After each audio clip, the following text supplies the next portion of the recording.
Let's get into it. Let's get into it. Phase Lava Network discussion. This week, we're going to be talking about Marvel, all of those Doomsday trailers, the upcoming Wonder Man series official trailer that just came out, was now has gotten the fan base a little hyped to want to see the series. But let's get into Marvel's Avengers Doomsday, the leaked trailers. Now, from a fan standpoint, I felt like Disney did this on purpose, just like a marketing things I think the Russo brothers came up with, to actually start off by putting a trailer out the 6 days of the Avatar December release to kind of boost that project up and get some of the Marvel people to actually boost that movie to $1 billion, which is probably at $1 billion by now. Avatar Fire and Ice. If you didn't already, go see it. But we started seeing the leaks that week. First, we got the Captain America trailer. Then we got the Thor trailer. Most recently, the X-Men trailer. And it's rumored that there will be 2 other trailers before the big Super Bowl teaser official trailer. Now, the Russo brothers are really good at marketing. I always tell people, Marvel and Disney knows we are the days of digital and we are the days of leaks where nothing is actually a secret anymore. You know, you got people within those companies that leak things out. So the Russo brothers are real good with marketing. I believe Disney, well, pretty much the people at Marvel and the Russo brothers know that when you release a movie out early overseas, somebody's going to tape it, put it up on YouTube, and by the time YouTube finds it and bans it, everybody on the net has already seen it. Millions of people have seen it on YouTube. So Disney kind of understood that would create a buzz. We get it. For those who don't think that Marvel and the Russo brothers, Disney didn't come up with this plan, didn't think it would get leaked, you're stupid. But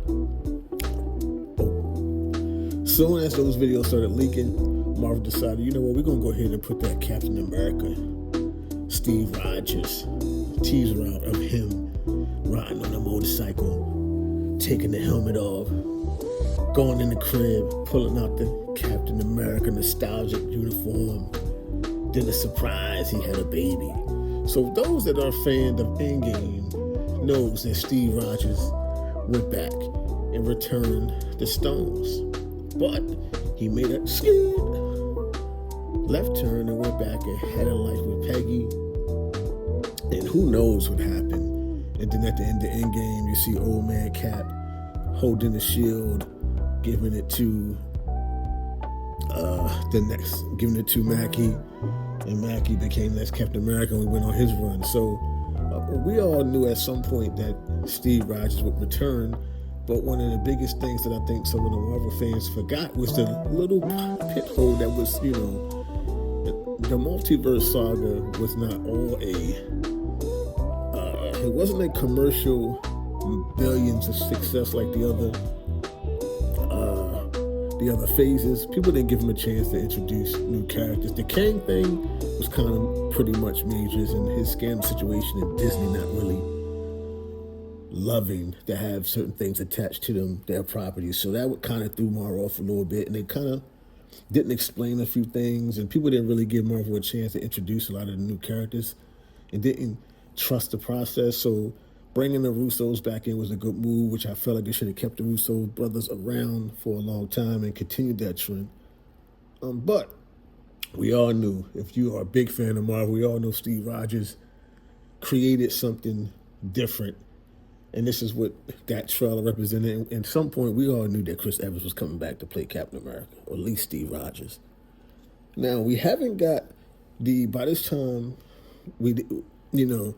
as I'm going on air, we recently got the Thor trailer. Now, Thor, we all know from the last movie that he had a kid by default because, and now he's in a different part of his life where he's trying to raise the child. And the trailer gave us a little glimpse of that. But I feel like those 2 trailers was for nostalgic purpose. I believe this leaked X-Men trailer is also will bring back nostalgic fans to the brand. So I believe maybe the second week of January we'll get that X-Men official trailer up on the Marvel site, and then that'll be magic. And I believe Marvel will drop a lot of teasers in small increments before the Super Bowl, and then the Super Bowl will get like a little a little teaser trailer to get us hyped for the movie, and then they'll let the fan base ride off, let the critics do their thing, and then at some point we'll get towards the summer we'll get a actual official trailer what the story is about, and that's when that marketing will start. Marvel is planning to re-release Endgame in September. I believe they're going to re-release Endgame in September, try to get Endgame into the 2.5, 3 million base, and I believe that we will start to see an end credit scene that will kind of give us an idea of all of those little small snippet trailers we were watching. It's going to give us a little full version of what's going on and what happened after the Tony funeral and things that took place before Spider-Man. I think we'll get a little glimpse of that when they re-release Endgame. Now,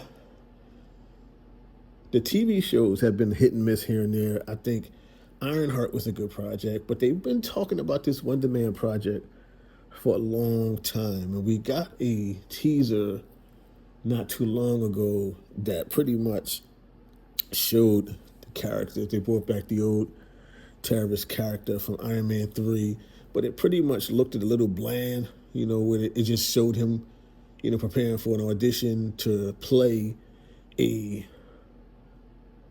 superhero character from the comic books. And they kind of like, no pun intended, took a jab at the people that were saying it's superhero fatigue, in that little teaser trailer. But recently we got a full 2-minute trailer that kind of gave us the idea, and it kind of gave off an A24 vibe type of trailer.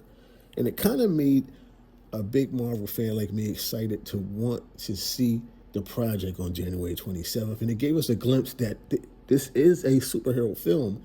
But to me, it looks like Marvel took their time in bringing in a showrunner, creating, and the writing is a little different. It's going to give comedy, but it's going to give up for the superhero.